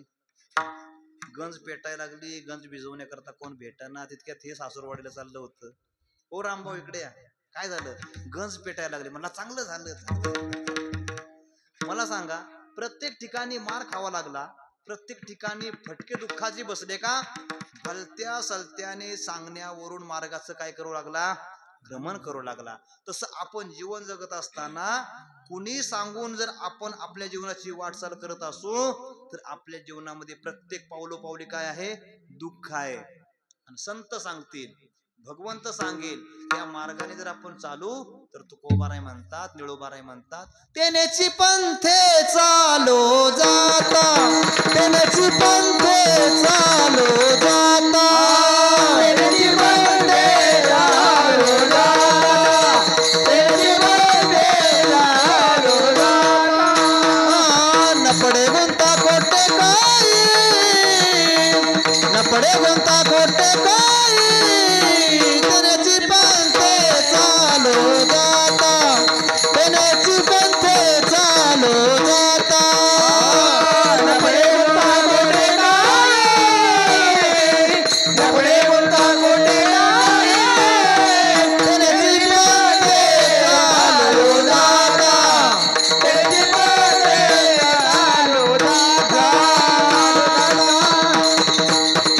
तेनेची पंथे चालू जाता, न पडे गुंता कोटे काय. पंथ म्हणजे मार्ग, त्याच मार्गाने आपण चालू गेलो, गुंतामध्ये कोणत्या प्रकारची अडचण येत नाही. म्हणून ते संत महात्मे जीवनामध्ये भेटल्यानंतर पाप ताप दैन्य जाय उठावते झाली या भेटी हरिदासांची. मग पाप ताप दैन्य, पाप 3 प्रकारचं आहे. कायिक पाप, वाचिक पाप, मानसिक पाप. कायिक पाप म्हणजे शरीराने केलेलं पाप, वाचिक पाप म्हणजे बोलताना झालेलं पाप, आणि मानसिक पाप म्हणजे मनातून झालेलं पाप. ही तिन्ही प्रकारची पाप संतांची भेट झाल्यानंतर निघून जातात महाराज. शरीराकडून सहज पाप घडतं महाराज, वाचीतून सहज पाप घडतं. बोलताना एका गावामध्ये असाच एक मनुष्य होता, आणि तो वाईट बोलल्याशिवाय त्याचा शब्द तोंडातून दुसरा निघतच नव्हता. गावामध्ये आज सर्वांची कामामध्ये मदत करणारा तो माणूस, सर्व गुण संपन्न, बोलताना काय बोलायचा, सुरुवातीला वाईटच बोलायचा. पण त्यांच्या घरामध्ये एक लग्नाचा कार्यक्रम होता. मग त्या घरातल्या लोकांनी त्याला सांगितलं, हे बघ, आपल्या तायडीचं उद्या लग्न आहे, जर अभद्र बोललास तर पायाला दोरी बांधून उलट टांगून ठेवीन, म्हणून अभद्र काय बोलायचं नाही. मग बापाने सांगितलंय, बघ, आपल्या उद्या दिदीचं लग्न आहे ना, काय सुद्धा अभद्र बोलायचं नाही. आईने सांगितलंय, बघ, आपल्या उद्या दिदीचं लग्न आहे, काय सुद्धा बोलायचं. सर्वांनी समजून सांगितलं, त्याला सर्वांच्या मध्ये बसवला, आणि तो म्हटलंय, बघा, आपल्या उद्या दिदीचं लग्न आहे ना, मी तोंडातून शब्द सुद्धा काढणार नाही, जरी मंडप पेटला तरी. काय म्हटला? मंडप पेटला तरी काय बोलणार, म्हणजे अभद्र बोलल्याशिवाय राहिला का हो? अशा अभद्र बोलण्यातून, तोंडातून जे दोष निर्माण होतात त्याला वाचिक पाप म्हणतात. आणि मनाने दुसऱ्याचं वाईट चिंतन केलं की मनाने पाप होत, त्याला मानसिक पाप म्हणतात. आणि शरीराकडून होणारं पाप त्याला कायिक पाप म्हणतात. ही तिन्ही प्रकारची पाप संतांची भेट झाली की निघून जातात. 3 प्रकारचे ताप निघून जातात. आध्यात्मिक ताप, आधी भौतिक ताप, आधी दैविक ताप. आध्यात्मिक ताप कशाला म्हणतात? शरीरामध्ये रोग उत्पन्न होणे, त्याला आध्यात्मिक ताप म्हणतात. आधी भौतिक ताप कशाला म्हणतात? आपल्या घराच्या असणारे शेजाऱ्या पाजाऱ्याकडून होणारं दुःख, त्याला आधी भौतिक ताप म्हणतात. आधी दैविक ताप त्याला म्हणतात, दैविक कोप होऊन सर्वच्या सर्व नष्ट होणे, अतिवृष्टी होऊन सर्व वाहून जाणे, किंवा पाऊस न पडता दुष्काळ पडणे, याला काय म्हणतात? दैविक कोप म्हणतात, आधी दैविक ताप म्हणतात. हे तिन्ही प्रकारचे ताप संतांची भेट झाल्यानंतर निघून जातात. दैन्य निघून जातं म्हणजे काय होतं? आपण साक्षात भगवत स्वरूप असताना आपल्याला शरीर प्राप्त झालं, जीवदशेला प्राप्त झालो, आपल्या शरीराच्या पाठीमागं दुःख लागलं, हे दुःख संपून जाणे, याला दैन्यपणा निघून जाणे म्हणतात. संतांची भेट झाल्यानंतर पाप, ताप, दैन्य या तिन्ही गोष्टी चटकन निघून जातात. आणि हे घालवण्याचं सामर्थ्य फक्त संत महात्म्यांकडे आहे, हे दुसऱ्या कोणत्या साधनामध्ये नाही. अभंगाच्या दुसऱ्या चरणामध्ये सांगतात, ऐसे बळ नाही अनेकांचे, ऐसे बळ नाही अनेकांचे अंगी, ऐसे बळ नाही अनेकांचे अंगी, ऐसे बळ नाही अनेकांचे अंगी, ऐसे बळ नाही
अनेकांचे अंगी तपतीर्थ जगी दानव्रत. संतांच्याकडे जे सामर्थ्य आहे, जे बळ आहे, ते इतरत्र कोणाकडे सुद्धा नाही. बळाचे अनेक प्रकार आहेत. शारीरिक बळ, सत्तेचं बळ, संपत्तीचं बळ, बुद्धीचं बळ, बरोबर का नाही? आणि एक शेवटचं बळ आहे भावाचं बळ. प्रत्येकाकडे शारीरिक बळ, काहींकडे शारीरिक बळ असतंय. ते कुस्ती करणारी पैलवान असतात का नाही, त्यांच्याकडे कशाचं बळ असतंय? शारीरिक बळ असतंय. पण काहींकडे शारीरिक बळ नसतंय, पण बुद्धीचं बळ असतंय त्यांच्याकडे. काहींकडे शारीरिक बुद्धीचं बळ नसतंय, पण सत्तेचं बळ असतंय त्यांच्याकडं. काहींकडे शारीरिक बळ नसतंय, बुद्धीचं बळ नसतंय, सत्तेचं बळ नसतंय, संपत्तीचं बळ असतंय. पण काहींकडे शारीरिक बळ नसतंय, बुद्धीचं नसतंय, संपत्तीचं नसतंय, पण काहींकडे भावाचं बळ असतंय. बरोबर का नाही? जगाला भरण पोषण करणारा भगवान परमात्मा वसुदेव देवकीचा काय झाला? बाळ झाला. कशाचं बळ आहे? भावाचं बळ आहे. मोठे भावार्थाचे बळ. देव झाला त्यांचे बाळ. त्यांच्या मांडीवरती खेळायला लागला भगवान परमात्मा. हे कशाचं बळ आहे? भावाचं बळ आहे महाराज. काहींकडे बुद्धी त्यांची खूप चालते बरं का. मोठ्या मोठ्या संकटातून सुद्धा माणसाला बाहेर कोण काढत असेल तर बुद्धी काढते. ती गजन हॉटेलमध्ये गेले. कशामध्ये? हॉटेलमध्ये. हॉटेलमध्ये जाण्याचा तोटा सांगतो तुम्हाला. काय काय होतं हॉटेलमध्ये गेल्यानंतर. ज्ञानोबांची 18व्या अध्यायामध्ये कोवे. जोडी आगवे आटे, जीविताचा ठाय फिटे, सुकृताचे सुटे, धनाची गाठी. हॉटेलमध्ये जेवल्यानंतर हे 3 तोटे होतात. जोडी अवघे आटे म्हणजे पैसा जातो, जीविताचा ठाय फिटे म्हणजे आरोग्य संपतं, आणि सुकृताचे सुटे, धनाची गाठी म्हणजे पुण्य सुद्धा काय होतं? नष्ट होतं. हॉटेलमध्ये जेवल्यानंतर हे तोटे होतात. मग त्या ठिकाणी 3 जण हॉटेलमध्ये गेली. एकाच्या खिशात पैसा नाही बरं का, पण भूक लागली होती. काय खायचं ते खाऊन घेतलं. खास तोपर्यंत बुद्धी नाही सुचली की त्याला पैसे द्यायचे आहेत ते. पोट भरल्यानंतर सुचायला लागलं एका एकाला. आता बिल कोणी भागवायचा? सर्वजण एकामेकाकडे बघायला लागले. पण तिसरा बुद्धिमान होता. तो म्हटला मी सांगतो त्या पद्धतीने जर तुम्ही वागाल तर आपण तिघही सुखरूप सुटू. नाही तर आपल्याला तिघांना सुद्धा फटके बसल्याशिवाय राहणार. काय करायचं? तिसऱ्याने सांगितलं मी सांगतो तसं करायचं. आपण तिघजणी त्या काउंटरवरती जायचं त्या मालकाजवळ, आणि त्या प्रत्येकानं म्हणायचं मी बिल देणार, दुसऱ्यानं म्हणायचं मी बिल देणार, आणि तिसऱ्याने मी काय म्हणणार? मी बिल देणार. असं तिघांनी चढावड करायची तिथं. पुढचं मी बघतो काय करायचं त्यावर. ते दोघं म्हटले वा रे वा, आम्हाला बिल द्या म्हणशील तू होशील मागल आणि आम्हाला फटके खायला. म्हणलं तसं नाही, मी तुमचा साथीदार आहे आणि मी तुम्हाला सहकार्य करणार. सुरुवातीला जायचं आणि सांगायचं ह्या दोघांकडे तुम्ही बिल घ्यायचं नाही. कोण बिल देणार? मी देणार. तो असा पुढे गेलास की दुसऱ्याने जायचं बा मालकाला सांगायचं त्याला मागे घ्या, मी बिल देणार आहे, माझ्यातर्फे जीवन आहे म्हणजे. मग मी पाठीमागून येणार, तुम्हाला दोघांनाही मागं टाकणार आणि मी म्हणणार की तुम्ही ह्या दोघांचं बिल घ्यायचं नाही. बिल कोण देणार? मी देणार. झाला कार्यक्रम फिक्स. गेले समोर. एक म्हणायचा ओ मालक बिल मी देणार, ह्या दोघांकडून बिल घ्यायचं नाही. दुसरा आला म्हटला ह्याच्याकडे बिल घ्यायचं नाही, मी देणार. तिसरा आला म्हटलं या दोघांकडे घ्यायचं नाही, कोण देणार? मी देणार. मग ते 5-10 मिनिटं जरी अशी त्यांची झटापट सुरू आहे. मालक म्हटला काय कोणीतरी एकाने बिल द्या. तेव्हा तिसरा म्हटलं हे बघा मालक आता या दोघांचं ऐकूच नका, मी सांगतो तसं करा. प्रत्येकाच्या पाठीवरती ह्या त्यांच्या बॅगा आहेत ना, प्रत्येकाच्या पाठीवरती बांधा आता. आणि आता एक काम करा, हाही बिल देणार नाही, मी देणार नाही, तोही देणार नाही. एक काम करा, तोच बिल देईल. पाठीवरती बॅगा बांधल्यानंतर तुमच्या हॉटेलला प्रदक्षिणा मारण्याकरता पळत जोरात प्रदक्षिणा मारायची. जोरात प्रदक्षिणा मारून जो अगोदर तुमच्या जवळ येईल त्यानं बिल भागवायचा. त्यांच्या पाठीवरती बॅगा बांधल्या आणि त्यांनी प्रदक्षिणा सुरुवात केली. अजून त्या मालकाच्या हाताला लागले नाही. काय आहे हो? बुद्धिबळ आहे. बुद्धिबळ. बुद्धी असल्यानंतर मनुष्य कोणत्याही संकटातून सुटल्याशिवाय राहत नाही. परंतु यापैकी कोणतं संतांकडे बळ नाही. संतांकडे भावाचं बळ आहे. भावाचं बळ. भगवान परमात्मा प्राप्त करून घ्यायचा असेल, जीवनातील पाप ताप दैन्य घालवायचं असेल ना, काही करू नका. फक्त जीवनामध्ये मोठा भगवान परमात्म्याशी काय ठेवा? भाव ठेवा. काही नलगे एक भावची कारण तुका ठेवा जाणीव गुंडून हेथ भावची कारण. एक अनुसरली आकाश अवघे जाणे पंढरीराज. किंवा चिमुकली मुक्ताबाई सांगतात, शुद्ध ज्याचा भाव झाला दुरी दुरी देव नाही त्याला. ज्याचा शुद्ध अंतकरण भाव झालेला आहे ना, त्याला देव मात्र लांब नाही. शबरी मातेची बोर भगवान परमात्म्याने उष्टी खाली, कशाचा पण परिणाम आहे, भाव होता त्या बोरामध्ये. एका महिमा आवडीची बोरे खाय वेल्लिनीची, थोर प्रेमाचा भुकेला हाची दुष्काळ तयाला. सुदाम देवाला सोन्याची नगरी दिली महाराज. कशामुळे? मुठभर पोवे. बरोबर का नाही? आपण पोतभर देवाच्या समोर ठेवाभर आपल्याला सोनं देतोय का तो? नाही. सुदाम्याने मुठभर दिली, पण त्या मुठभर पोव्यामध्ये जो भाव होता ना, तो भाव भगवंताने पाहिला आणि सुदाम्याला सोन्याची काय दिली? सुदामा ब्राह्मण दुःखी दारिद्र्य पिढीला, मुष्टी पोहे घेऊन त्याच्या भेटीला गेला. शुद्ध भाव देखोनिया गाव सोनियाचा दिला. भाव भगवान परमात्मा पाहतो. तुम्ही वरून किती भक्ती करता हे भगवंत पाहत नाही, तुम्ही अंतःकरणातून भगवंताला किती समर्पित झालेला आहात हे भगवान परमात्मा पाहतो. अंतरीची घेतो गोडी पाहे जोडी भावाची. आणि जर तुम्ही टंगळ मंगळ नमस्कार केला की आपल्याला टंगळ मंगळच आशीर्वाद भेटणार. विठ्ठल विठ्ठल.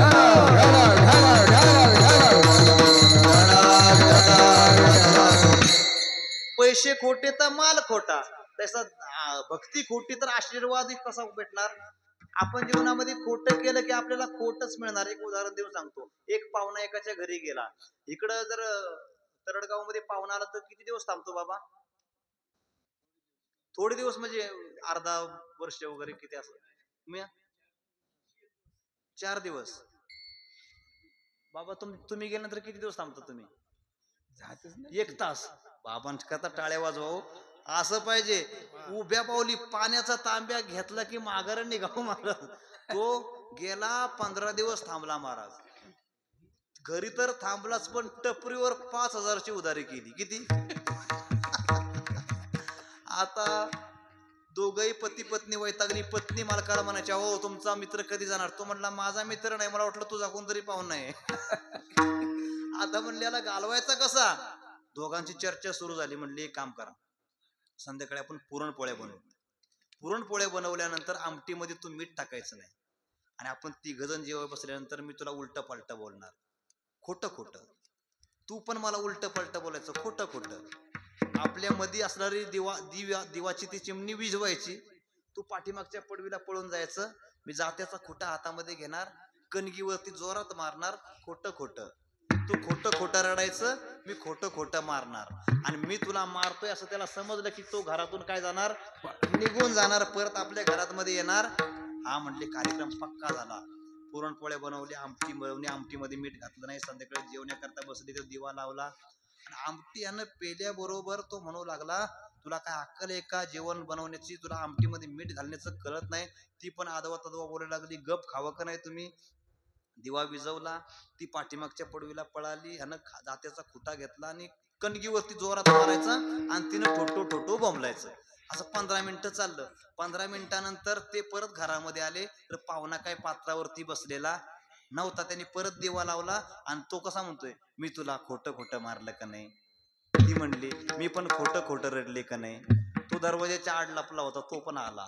म्हटला, मी खोटं खोटं गेलो होतो का नाही? मी पण आलो. तसं तुम्ही खोटं कराल तर तो पण खोटच करणार. तसं आपण भगवंताची भक्ती जर खोटी केली तर आशीर्वाद सुद्धा खोटाच भेटणार. आपण जर भगवंताची भक्ती अनन्य भावाने केली तर तो सुद्धा आशीर्वाद तसाच देणार. विठ्ठल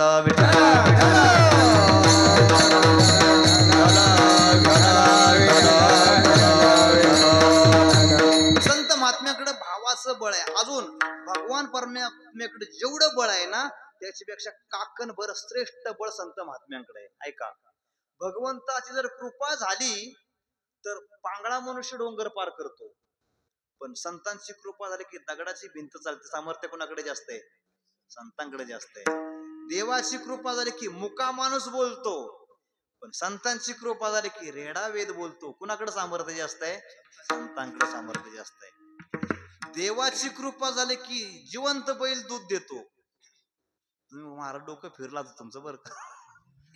देवाची कृपा झाली की बैल कुठला दूध देतो? बाबा बोला की, देतो का नाही? देतो का नाही? बरं आता जाऊ द्या, जिवंत बैल दूध देतो. परंतु संतांची कृपा झाली ना की दगडाचा बैल दूध देतो. कुठला? दगडाचा.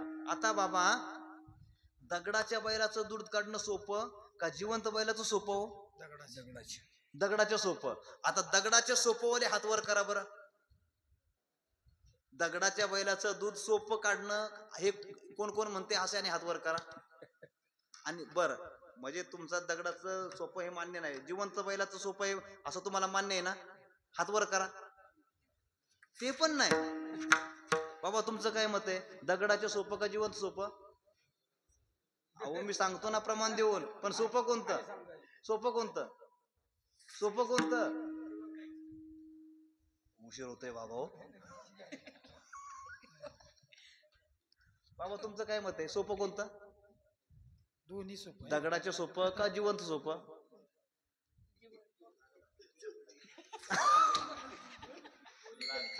त्यांना जिवंत म्हणलं तर महाराज आपल्याकडे तांबे दिल्याशिवाय राहायचं ना. ऐका ऐका ऐका, हा सांगा.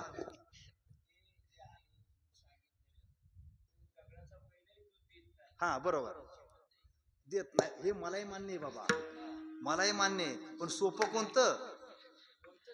कोणतंच नाही. बाबा तुमचं काय मत आहे? तुमचं काय मत आहे? तुमचं चष्मावाले बाबा सोपं. ऐका, पण सुरुवातीला ह्यांनी सांगितलं दगडाच्या नंदी सोपं. त्यांना माहितीये जिवंत काय दात शिल्लक ठेवायचा. ऐका, जिवंत बैलाचं दूध भगवान परमात्म्याने काढलं. कुठं? राधेला पावून भुलले हरी, बैल दोही तो नंदागरी. गोकुळामध्ये राधेला पाहिलं आणि भगवंत भुलले आणि गायीच्या खाली दूध काढण्याचं विसरले. कुठं खाली बसले? बैला खाली. जिवंत बैलाचं दूध काढलं भगवान परमात्म्याने गोकुळामध्ये.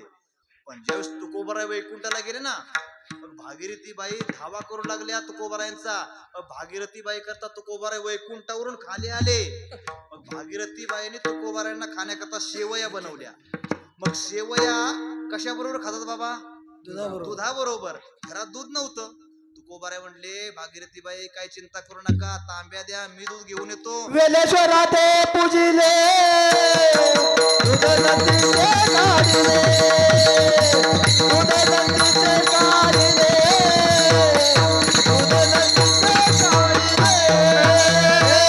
वेलेश्वरा ते पूजिले दूध नंदीचे काढिले, दूध नंदीचे काढिले, दूध नंदीचे काढिले. तुकोबाराय भगवान शंकराच्या मंदिरामध्ये गेले, एलेश्वराची पूजा केली आणि एलेश्वर भगवानच्या समोर असणारा नंदी, त्या नंदीला उठवलं तुकोबारायने. एलेश्वरा ते पूजिले, आदो दूध नंदीचे काढले. दगडाच्या नंदीचं दूध तुकोबारायांनी काढलं आणि जिवंत बैलाचं दूध भगवंताने काढलं. सामर्थ्य तुकोबारायांकडे जास्त आहे. भगवंतापेक्षा जास्त सामर्थ्य कुणाकडे आहे? संतांकडे आहे महाराज. म्हणून ऐसे बळ नाही अनेकांची अंगी, तप तीर्थ जगी दान व्रत. मग त्या संत महात्म्यांचं विशेष काय आहे? त्या संत महात्म्यांच्या चरणाची धूळ भगवान शंकर माथ्यावरती वंदन करतात. चरणीचे रज वंदी शूळपाणी, नाचती कीर्तनी त्यांचे माता. जे कीर्तनी नाचती त्यांचे चरणीची धूळ शूळपाणी माता वंदी. भगवान शंकर त्यांच्या चरणाची धूळ माथ्यावरती वंदन करतात. का? त्यांच्या चरणाच्या धुळीमध्ये सामर्थ्य आहे संत महात्म्यांच्या. काय आहे? संत महात्मे वाटेने चाललेले असताना त्यांच्या पायाला लागलेली धूळ सहज जर आपल्या अंगावरती उडाली ना, चरणीचे रज लागती अंगास, तेने 42 उद्धरती.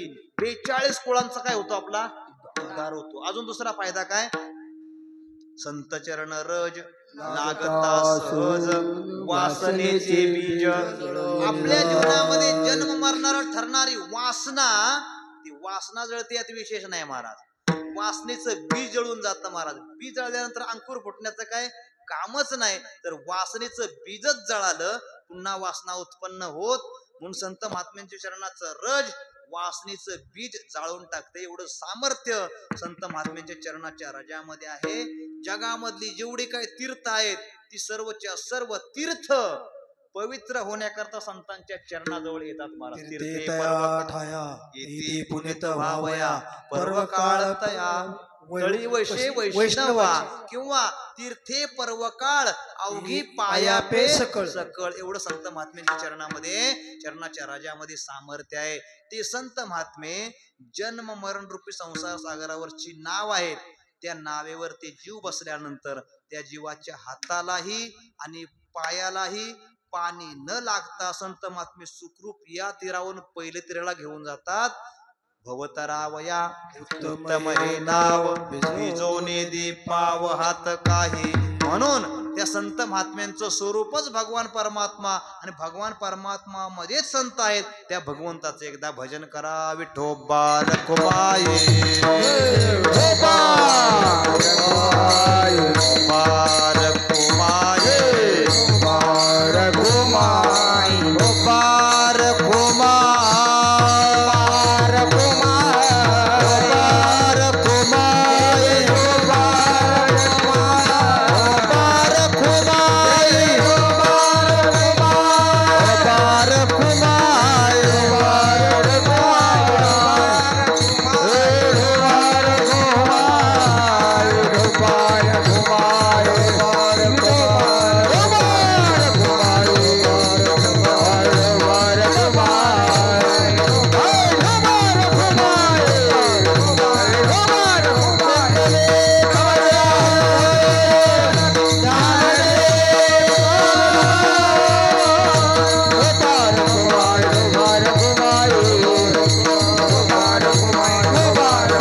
भवतरावया उत्तम हे नाव भिजवणे दीपाव हात काय.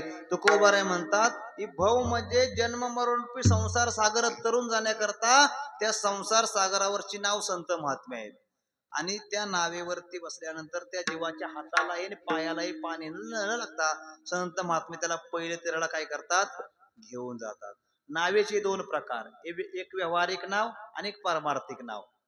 व्यावहारिक नावेवरती चढल्यानंतर जीव तरून जातो आणि तळामध्ये शिरल्यानंतर काय होतो, बुडून जातो. पण पारमार्थिक नाव असे आहे बाबा, त्या नावेवरती जो चढतो ना तो बुडतो आणि तळामध्ये शिरतो तो तरतो. व्यावहारिक नाव वर चढल्यानंतर तरतो आणि तळामध्ये शिरल्यानंतर बुडतो. पण पारमार्थिक नाव वर चढल्यानंतर बुडतो आणि तळामध्ये शिरल्यानंतर. आता बाबा तळामध्ये शिरावं का वर चढावं? तुम्ही म्हणा या बाबाचे प्रश्न लय खतरनाक आहेत बाबा. पुढल्या वर्षी काय तारीख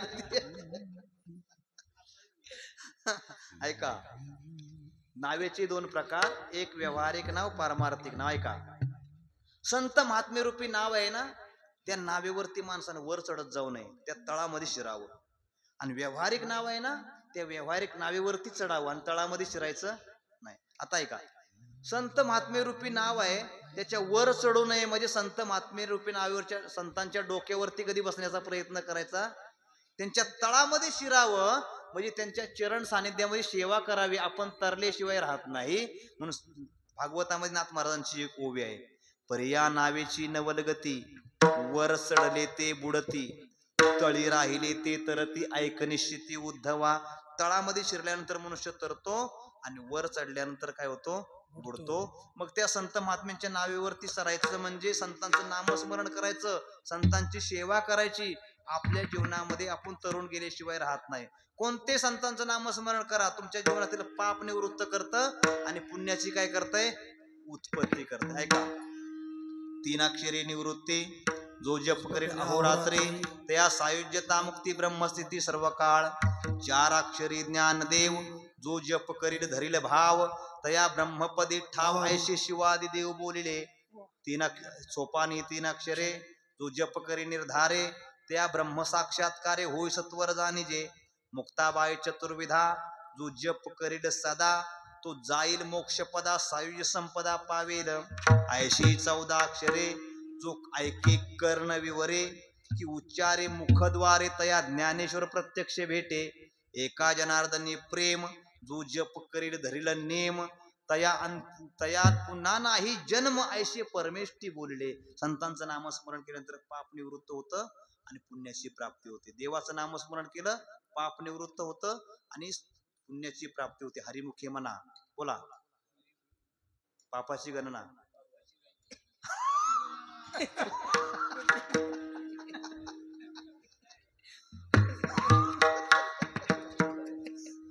पापाची नाही ना.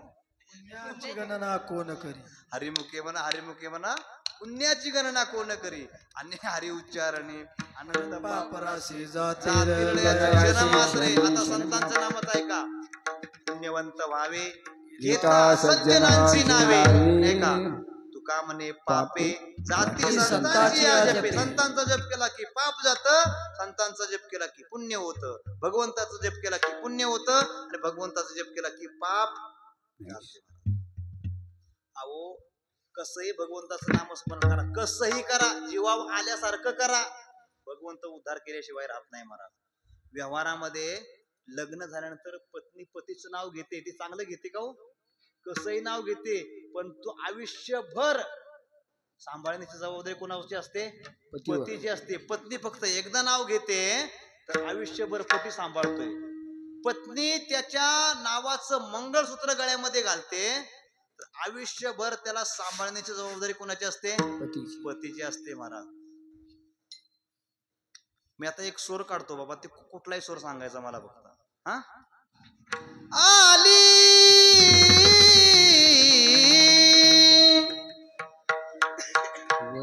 कशातला सूर आहे बाबा. हे तुम्ही ऐकला होता कधी. ऐकला होता कधी ऐकला होता. तिथपासून अंगात जे वतरण भरलंय ना ती मंगळाष्टक ऐकली. त्यांनी गळ्यामध्ये काय घातलं आपण, त्यांच्या मंगळसूत्र. बरोबर का नाही. ते मंगळसूत्राचा परिणाम असा झाला बाबा, मंगळ लागले आपल्या पाठीमाग आणि सूत्र गेले त्यांच्या हातात. ऐका मग त्या लग्नामध्ये नाव काय चांगलं असतंय का. ऐका एका ठिकाणी सत्यनारायणाची पूजा होती आणि सत्यनारायणच्या पूजेमध्ये जोडपं नवीनच होतं आणि त्या ब्राह्मणाने त्या मंडळीला नाव घेण्याकरता सांगितलं. ओ माऊली नवीनच लग्न झाले, नाव घ्या ना. मग तिनं असं वावभर लांब नाव घेतलं. सांगू का. येत होते जात होते, खिडकी वाट पाहत होते, खिडकीला 3 तारा अडकी, त्याला घुंगर 12, पान खाते 13, घाम येतो झरा झरा. ती कुणाला व्यापाऱ्याने दिली, सुपारी दिली, वाण्याला हांडाने ते पाण्याला पाणी आणते, आडाचं वाडा बांधते, भिंगाचा वाड्यात वाडी, 7 वाडी वाड्यात पलंग, पलंगाव गादी उसी बसीत कपात घड्याळात वाजली एक. पांडुरंगाचं नाव घेते, ज्ञानोबा आहे तुकोबारांची लेक. किती नाव मोठं नाव आहे बाबा. हे लग्न झाल्या 20 वर्षानंतर त्याच गावात हळदी कुंकवाचा कार्यक्रम होता. मग सर्व माता भगिनी म्हणले, ओ माऊली किती सुरुवातीला मोठं नाव घेतलं होतं, एवढं नाव आम्हाला लांब येतंय का, आता तुम्हीच नाव घ्या. मग तिच्या हातामध्ये माईक दिला, तिने नाव घेतलं. गेले होते हळदी कुंकवाला, बटन तुटलं बटव्याचं. आता काय नाव घेऊ त्या सटव्याचं.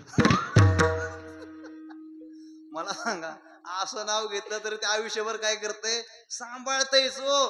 भगवंताचं तुम्ही कसंही नामस्मरण करा, भगवंत तुमचा उद्धार केल्याशिवाय राहत नाही. कुठंही करा आणि कसंही करा. तुकोबारांचा अभंग आहे, नामाचे चिंतन प्रगट पसारा, असाल ते करा जेथे तेथे, सोडवीन माझा स्वामी निश्चयसी, प्रतिज्ञा हे दासी केली आम्ही. भगवान परमात्मा सोडवल्याशिवाय राहत नाही. अग्नी आपल्या समोर जर असेल आणि चुकून आपला पाय अग्नीवरती पडला, चुकून पाय पडू द्या, नाही तर तुम्ही हून अग्नीवरती पाय टाका. चुकून पडला तरी तुम्हाला ते अग्नी भाजणार आणि तुम्ही जाणून टाकला तरी तो अग्नी भाजणार. तसं तुम्ही चुकून नामस्मरण करा तरी भगवंत तुमचा उद्धारच करणार आणि आवडीन नामस्मरण करा, भगवंत तुमचा काय करणार, उद्धारच करणार. म्हणून संतांचं नामस्मरण करा, देवाचं नामस्मरण करा, आपल्या जीवनाचा उद्धार झाल्याशिवाय राहत नाही. ते संत महात्मे जन्म मरण रूपी संसार सागरावरची नाव आहे. भवतरावया उत्तम हे नाव, भिजवणे दे पावहात काय तुकोबाराय म्हणतात. ते संत महात्मे त्यांची मला जीवनामध्ये भेट झाल्यानंतर, त्यांचं चरण बघितल्यानंतर माझ्या मनाला काय झालेलं आहे, समाधान झाले. तुकोबाराय म्हणतात, तुका म्हणे मना झाले समाधान, तुका म्हणे मना झाले समाधान, म्हणे मन झाले समाधान, तुका म्हणे मन झाले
झाले समाधान देखिल्या चरण वैष्णवांची तुकोबाराय म्हणतात त्या संतांचं चरण बघितल्यानंतर माझ्या मनाला काय झालं समाधान झालं. मग तुम्हाला आम्हाला एक प्रश्न निर्माण होईल, आपल्या घरी ज्ञानोबारांचा फोटो आहे, तुकोबारांचा फोटो आहे, नाथ महाराजांचा फोटो आहे, निळोबारांचा फोटो आहे, नामदेव महाराजांचा फोटो आहे, प्रत्येक संतांच्या आपल्या घरामध्ये काय आहेत फोटो आहेत. त्या फोटो मध्ये प्रत्येक दिवशी सकाळी आंघोळ केल्याबरोबर आपण त्या फोटोचं दर्शन करताना संतांचं चरण आपण सकाळी पाहतो, दुपारी पाहतो आणि संध्याकाळी पाहतो. तुकोबारांना चरण बघितल्यानंतर समाधान होतंय आणि तुम्ही आम्ही 3 दिवसातून 3 वेळा चरण पाहतोय तरी समाधानाचा थांग पत्ता लागत. तुकोबाराय तुम्हाला समाधान का होतंय आणि आम्ही चरण बघून सुद्धा आम्हाला समाधान होत नाही, याचं कारण आम्हाला तुम्ही सांगा. बरोबर का नाही? आहे का नाही प्रश्न? आपण चरण बघतोय ना संतांचं तरी समाधान होतंय का? नाही होत. आणि तुकोबारायांनी एकदा चरण पाहिल्यानंतर तुकोबारांच्या अंतःकरण वृत्ती काय झाली समाधानी झाली, कृतकृत्य झाली, तुकोबाराय धन्य झाले. काय कारण असावं ऐका. या अभंगामध्ये चरण शब्दाचा अर्थ पाय असा न घेता या ठिकाणी चरण शब्दाचा अर्थ स्वरूप आहे. संतांचं स्वरूप काय आहे? भगवंताचं जे स्वरूप आहे तेच संतांचं स्वरूप आहे. फक्त तुमच्या आमच्या उद्धाराकरता संत महात्मे तुमच्या आमचं सारखं शरीर धारण करून या मृत्यू लोकामध्ये काय झाले अवतीर्ण झाले. ते साक्षात ब्रह्म आहेत. ब्रह्ममूर्ती संत जगी अवतरले उद्धराया आले दीन जना. तुमचा आमचा उद्धार करण्याकरता त्यांनी ब्रह्मस्थिती सोडली आणि तुमच्या आमचं सारखं शरीर धारण करून मृत्यू लोकामध्ये काय झाले अवतीर्ण झाले. ऐका, जगामध्ये कणाकणामध्ये भरलेलं ब्रह्म आहे ना, त्या ब्रह्माला उत्पत्तीची उपाधी लागली की त्याला ब्रह्मदेव म्हणतात. त्याच ब्रह्माला पालनाची उपाधी लागली की त्याला विष्णू म्हणतात. त्याच ब्रह्माला संहाराची उपाधी लागली की त्याला शंकर म्हणतात. आणि त्याच ब्रह्माला जगाच्या विषयी दया उपाधी लागली की तेच ब्रह्म जगामध्ये संत रूपाने काय होतं अवतीर्ण होतं तुमच्या आमच्या उद्धाराकरता. ते संत महात्मे साक्षात ब्रह्म असताना तुकोबाराय म्हणतात त्या ब्रह्मस्वरूपाला पाहिल्याबरोबर माझ्या मनाला काय झालं समाधान झालं. तुकोबारायांच्या अंतःकरणाला जे समाधान प्राप्त झालं एक ना एक दिवस ते समाधान आपल्या अंतःकरणाला प्राप्त व्हावं, जीवन धन्य व्हावं अशी संतांच्या चरणी प्रार्थना करून शेवेला पूर्णविराम. ज्ञानेश्वर माऊली महाराज माऊली तुकाराम महाराज ज्ञानेश्वर माऊली महाराज ज्ञानेश्वर माऊली ज्ञानराज माऊली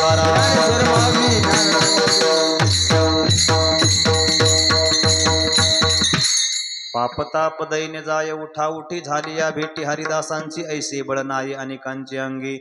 तपतीर्थ जगी दानव्रत चरणी चेरज वंदी शूळ पाणी नाचती कीर्तनी त्यांचे माता. भवतरावया उत्तम हे नाव भिजवणे दीपा वाहत काही. ऐसे बळ नाही अनेकांची अंगी तपतीर्थ जगी दानव्रत. तुका मने मना झाले समाधान देखिल्या चरण वैष्णवांचे. ऐसे बळ नाही अनेकांची अंगी तपतीर्थ जगी दानव्रत. किंबहुना तुमचे केले धर्म कीर्तन हे सिद्धी नेले. एथ माझे जी उरले पायिक पण पायाच्या प्रसादे. काही बोललो विनोदे मज क्षमा करणे संतीन विहंग भूतयुक्ती. नोहे हा उपदेश तुमचे बडबडिलो शेष तुमच्या कृपेचे पोसणे. जन्मो जन्मे तुका मने असो झालेली सेवा. ज्ञानोबाराय तुकोबाराय सद्गुरु जोग महाराज मारुती यांच्या चरणी समर्पित करायची. सेवेमध्ये जे काही बरोबर असेल ते वारकरी शिक्षण संस्था आळंदी देवाचे सर्व गुरुजनांचं आहे. चुकीचं असेल ते माझ्या बुद्धीचे दोष समजून या ठिकाणी सोडून द्या.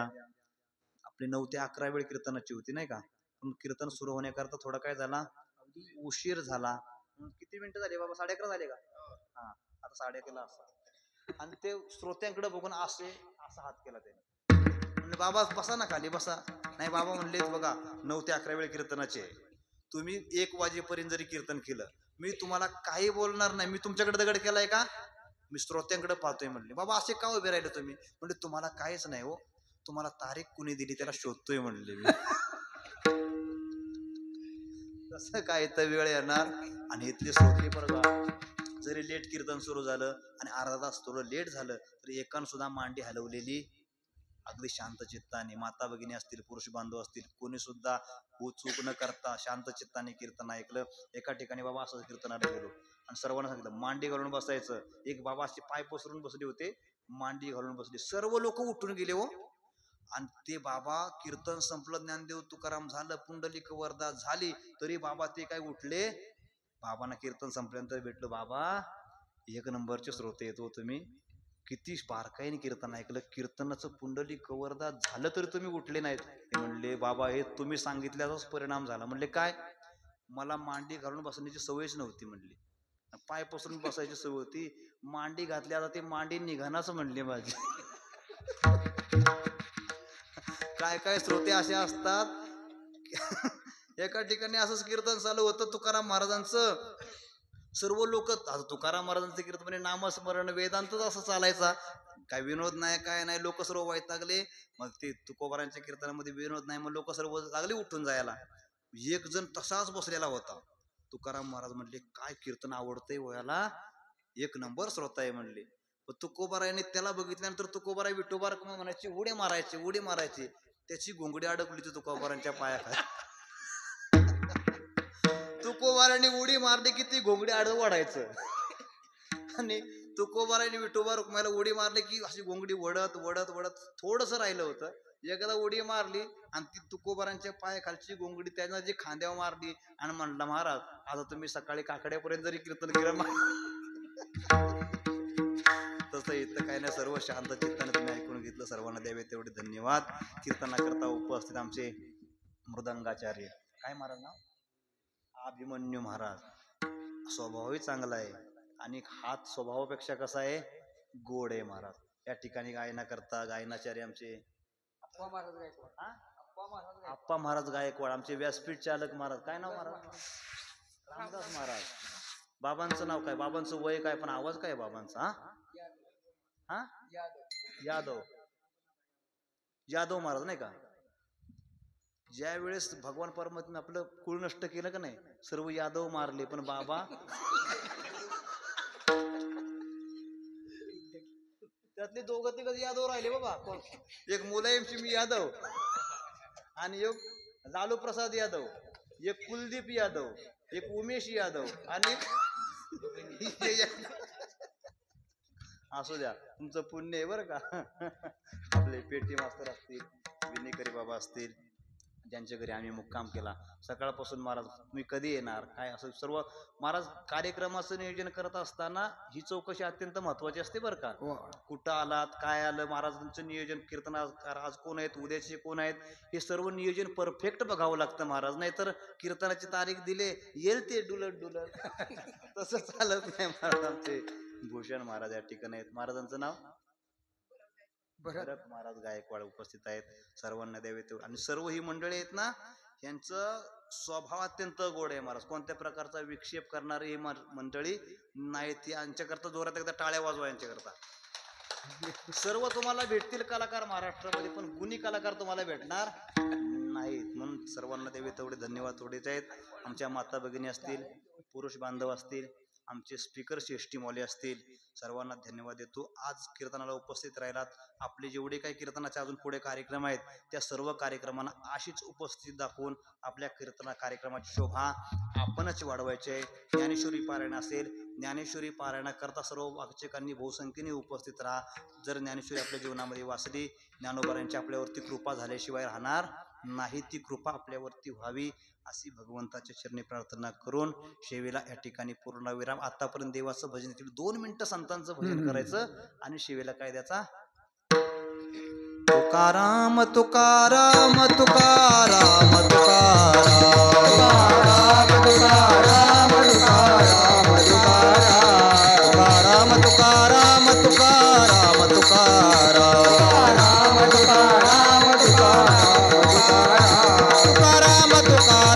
तुकाराम तुकाराम तुकाराम तुकाराम